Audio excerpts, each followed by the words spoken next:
एक घने जंगल में 4 दोस्त रहते थे। मोटू हाथी बड़ा और ताकतवर था। चीकी चीकू बंदर शरारती और फुर्तीला था। घोंचू कछुआ धीरे चलता था पर बहुत होशियार था। मिंटू खरगोश बहुत तेज दौड़ता था। उन्हें साथ में खेलना बहुत पसंद था। वे खूब हंसते थे। वे सबसे अच्छे दोस्त थे। एक दिन उन्होंने एक बड़ी खबर सुनी। शेरू राजा, जंगल के सबसे ताकतवर शेर, एक प्रतियोगिता कर रहे थे। वो जंगल के सबसे होशियार जानवरों को ढूंढना चाहते थे। जीतने वालों को बहुत बड़ा दावत मिलेगा। सभी जानवर बहुत खुश थे। मोटू, चीकी चीकू, घोंचू और मिंटू जीतना चाहते थे। वो जानते थे कि उन्हें साथ मिलकर काम करना होगा। ये उन्हें ये साबित करने का मौका था कि वो सबसे अच्छे हैं। पहला चैलेंज था एक बड़े से पत्थर को हिलाना। जंगल के बीचों बीच एक विशाल पत्थर रास्ते में अड़चन बना हुआ था। सभी जानवरों ने उसे धकेलने की कोशिश की। उन्होंने अपनी पूरी ताकत लगाई, लेकिन पत्थर टस से मस नहीं हुआ। लेकिन पत्थर बहुत भारी था। जानवर थक गए और निराश हो गए। फिर मोटू ने अपनी बड़ी और मजबूत सूंड का इस्तेमाल किया।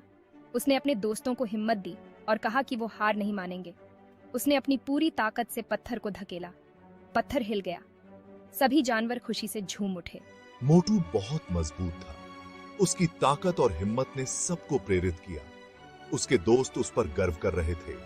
उन्होंने मोटू की तारीफ की और उसकी बहादुरी की कहानियां सुनाने लगे। वो जानते थे कि मोटू की ताकत उन्हें जीतने में मदद करेगी। अब वे किसी भी चुनौती का सामना करने के लिए तैयार थे।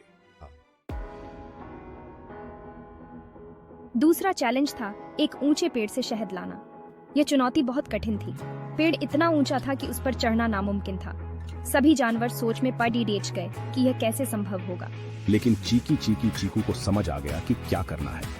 उसने अपने दिमाग का इस्तेमाल किया और एक योजना बनाई। वो एक डाल से दूसरी डाल पर झूलता गया।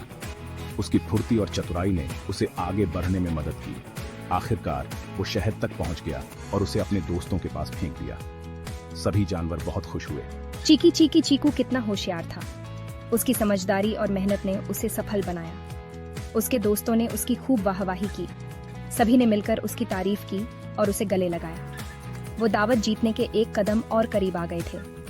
अब सभी जानवर मिलकर इस जीत का जश्न मना रहे थे। तीसरा चैलेंज था एक भूल भुलैया। ये बहुत ही उलझाने वाली थी। सभी जानवर रास्ता भटक रहे थे। लेकिन घोंचू को रास्ता याद था। धीरे धीरे उसने अपने दोस्तों को भूल भुलैया से बाहर निकाला। घोंचू धीरे चलता था, लेकिन वो बहुत होशियार था। उसके दोस्त उसकी याददाश्त के लिए शुक्रगुजार थे। वो अब जीत के बिल्कुल करीब थे। हासिल होती है।